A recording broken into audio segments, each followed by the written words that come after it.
The narrative begins within the familiar household rhythm of Archie Bunker, a man defined as much by his routine as his stubborn worldview. Edith hums cheerfully while preparing brunch, exuding a soft domestic warmth that contrasts with Archie's hardened attitude.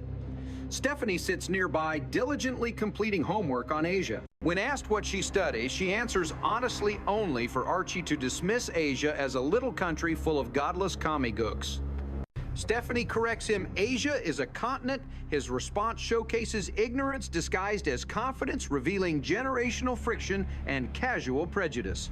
Edith simply nods, caught perpetually between placating and correcting him.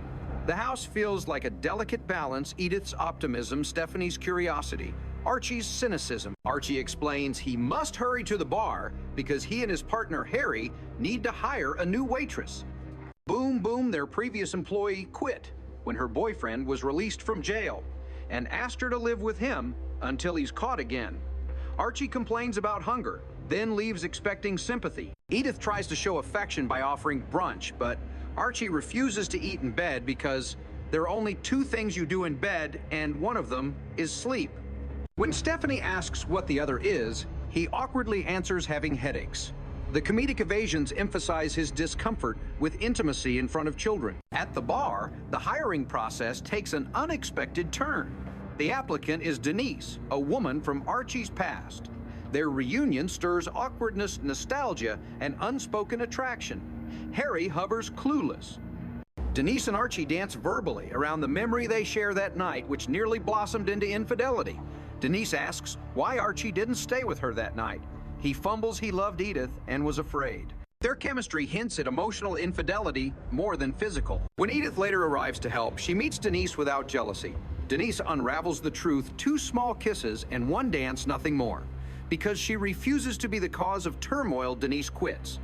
Archie lies that he fired her, reinforcing his self-image as desired and in control. Christmas arrives, but Archie expresses disdain for seasonal cheer. He lists complaints about crime, extortionate prices, and groping subway professionals. Santa Claus enters collecting donations. The bar's regulars respond skeptically but donate small amounts. Financial stability is shaky. Then Archie discovers counterfeit $10 bills. Suspicion grows when Mr. Van Rensselaer, a blind man, mishandles the identification of fake money. When more counterfeit bills appear, panic escalates. Meanwhile, Edith goes shopping for underwear and unknowingly uses a fake bill. Police arrest her, leading to comedic interrogation. She references detective TV shows as if they taught her real law. Officers suspect she might be Agnes Denuncio, wife of a man previously linked to counterfeit schemes. Archie rushes to the station and shows various IDs, including a library card in someone else's name. Ultimately, Edith is released. Police ask Archie to help identify the counterfeiter. Back at the bar, Archie locks patrons inside to interrogate them. Suspense heightens when Mr. Van Rensselaer uses his keen hearing to identify who received change for a $10 bill recently. The culprit is unexpectedly Santa Claus. He confesses his inheritance from his uncle counterfeit bills. He lost his job and resorted to passing them out of desperation. Compassion fills the room. They let him go, believing his remorse and poverty. But as he leaves, they see him drive away in a 1979 Cadillac, shattering their trust. Archie questions whether compassion is wasted on deception. The story shifts to the Bunker home, where Edith anticipates family reunion. Gloria, Michael, and Joey are supposed to visit from California. Archie mocks California as morally corrupt, full of nude swimmers and bubbling jacuzzis with hands roaming underwater. Gloria calls unexpectedly, announcing they won't come home due to Michael's back injury. Archie suspects they've become too Hollywood. Edith, refusing disappointment, decides they will fly to California instead. After frantic packing, emotional manipulation, and suitcase overload, they leave. Stephanie initially refuses to travel, but Archie frightens her with the idea of a mysterious attic door she must never open, so she agrees to come. On the plane, comedic chaos unfolds. Archie carries a frozen turkey drawing stairs. At the airport in California, they reunite with Gloria, whose eyes are irritated by smog. She drives them in her small hatchback. At her home, Archie disapproves of warm weather Christmas and claims the patio is just a back porch with no roof. He looks suspiciously at neighbors lounging lazily, assuming they are poor because they share cigarettes. Edith, however, is fascinated by a lemon tree in the yard. Sleeping arrangements ignite tension. Archie refuses to sleep on the sofa bed, but eventually yields. That night, Michael and Gloria argue they are secretly separated. Their marriage has slowly deteriorated. Gloria admits she has been lonely, unseen, ignored. Michael feels pressured academically and uses his career as justification for emotional absence. She confesses she eats excessively, consuming entire frozen cheesecakes alone. Their argument climaxes when Gloria slaps Michael, then collapses emotionally. She flees to Edith, sobbing. Edith learns everything: separation, emotional abandonment, and another man, Bud Krieger, who offered Gloria validation. Edith faints repeatedly, overwhelmed by the confession. Gloria oscillates between guilt and justification, claiming Bud made her feel visible. In the morning, Edith tells Archie. He storms into the bedroom and threatens Michael, physically assuming he cheated. When he learns Gloria is the one involved, his worldview collapses. He calls it immoral, sinful, and shameful. Michael defends Gloria, saying emotional needs are real. Archie dismisses that as nonsense. Edith interrupts, saying couples can hurt each other and still love deeply. Christmas morning should be joyous, but tension remains. Yet as the children open gifts, laughter returns. Joey rides his toy excitedly. Stephanie receives a beautiful doll. Archie and Michael exchange similar electric razors, purchased without knowledge of each other's gift. A subtle metaphor: they think differently, but respond similarly. The living room becomes emotional terrain. Edith asks quietly, "Do you still love each other?" Gloria refuses to answer in front of Archie.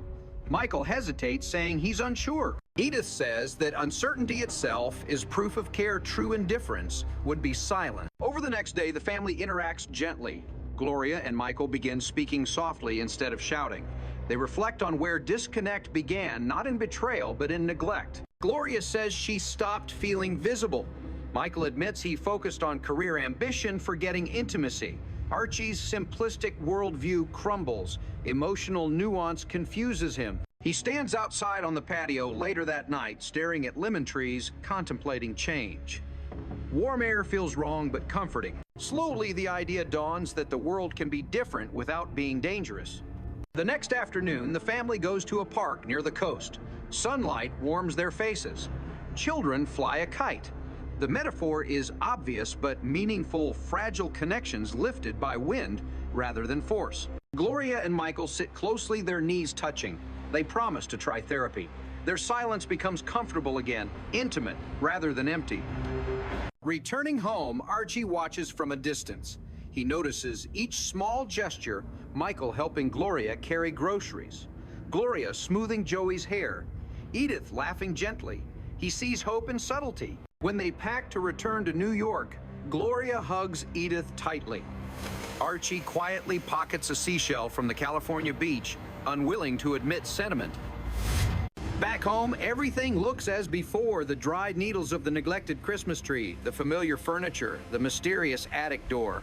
But something emotional has shifted. Stephanie asks if she still needs to keep the attic locked. Archie laughs softly. The fear tactic worked, but is no longer necessary. He walks into the living room and places the seashell on the mantel. Edith watches quietly. That simple gesture holds more emotional growth than any speech. Relationships change slowly, like sand smoothing edges of shells. That night, Archie stands before the Christmas tree again. He whispers the familiar refrain: "Those were the days." But unlike before, it isn't a longing for the past. It is acceptance: the present imperfect, as it is, deserves gratitude. The warmth of California lingers inside him, because sometimes healing begins in climates you didn't expect. As the days after Christmas begin to pass, the emotional resonance of the California visit continues to echo through the Bunker household. Though the return flight lands them geographically back where they started their interior lives, seems subtly altered, like furniture rearranged in the mind.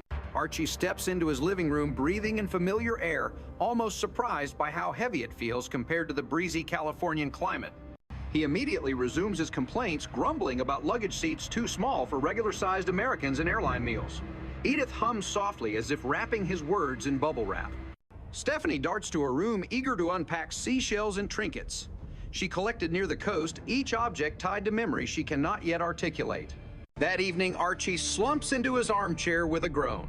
Edith brings him warm tea and gently removes his coat, discovering the seashell tucked inside the pocket.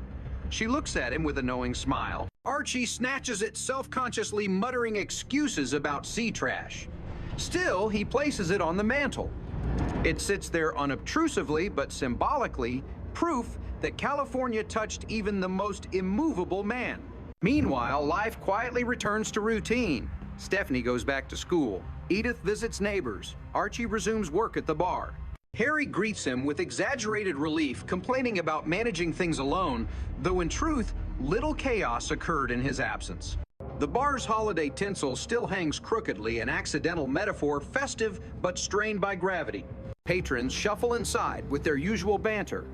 Barney demands nuts again without purchasing a drink. Someone teases Archie about Santa in the Cadillac, reopening suspicions. The memory gnaws at him, generosity and deception intertwined. Archie slaps his palm on the counter, swearing aloud that the world punishes kindness. But as he speaks, he touches the seashell inside his coat pocket again, subconsciously contradicting himself. Edith calls the bar that afternoon to check in. Her voice sounds lighter than usual. She tells Archie she mailed a thank you letter to Gloria and included recipes for California citrus cookies. Archie snorts, complaining that lemons don't belong in desserts, but Edith hears the warmth hidden inside the protest. That night alone in their bedroom, she opens Gloria's reply. The letter is tentative, apologetic, hopeful. Gloria explains that counseling appointments have begun, cautiously optimistic.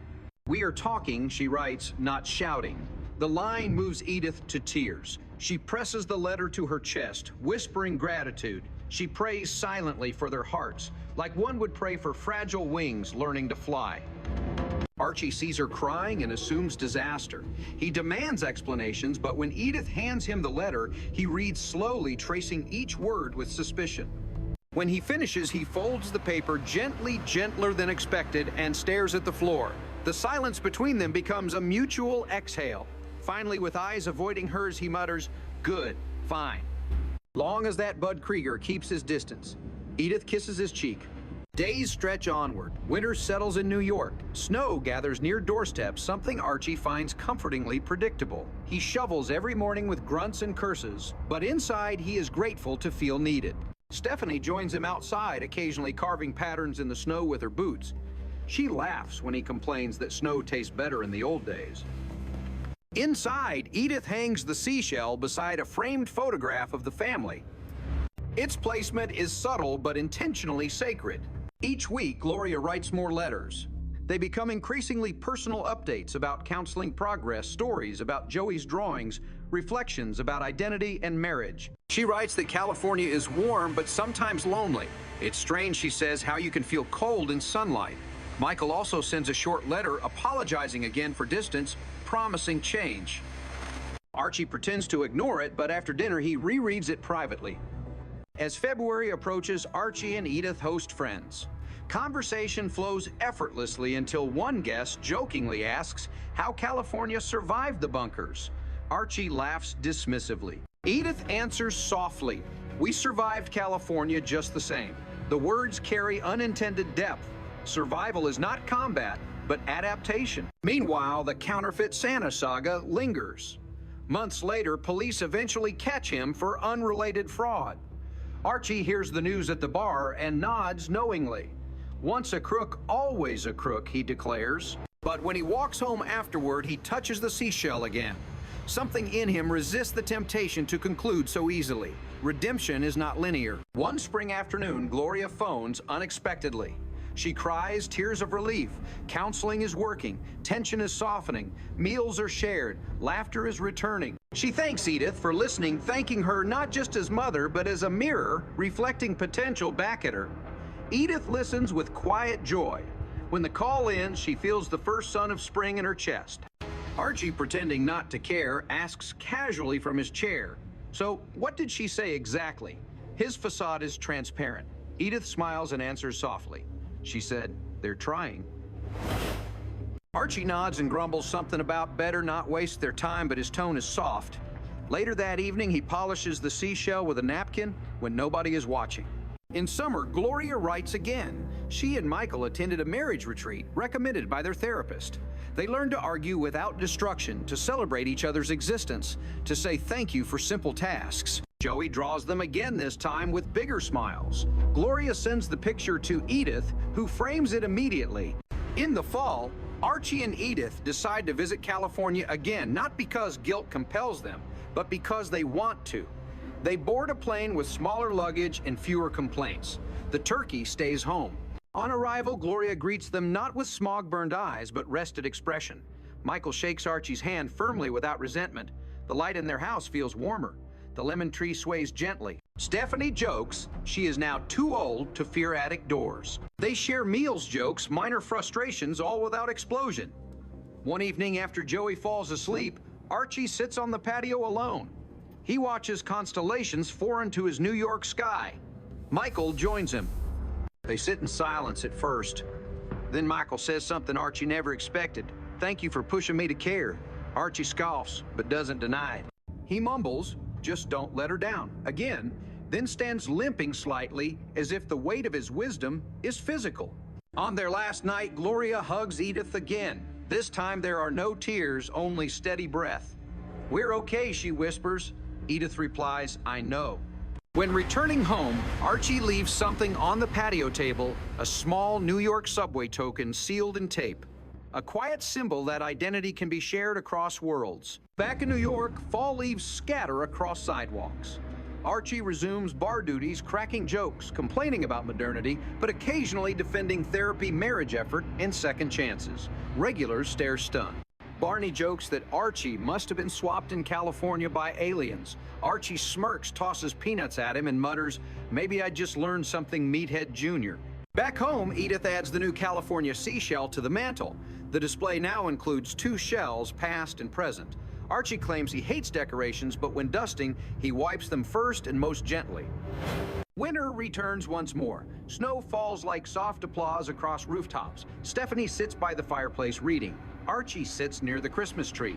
Edith hums Zip, a dee-doo-dah. Everything looks the same but feels different. When the clock strikes midnight on Christmas night, Archie stands up, stares at the tree lights, and whispers his mantra again. Those were the days, but this time, for the first time, he adds quietly, "And these are good too." Edith hears him pretending not to. She walks over, takes his hand, and rests her head on his shoulder. Snow glows through the window. The seashell glimmers by the firelight. Growth coils invisibly inside the room, slow, steady, miraculous. Family is not repaired by one apology, one conversation, one holiday. It is repaired through repetition, through showing up again and again when storms pass and sun rises. And in that living room with flawed people promising tomorrow, the world feels almost gentle.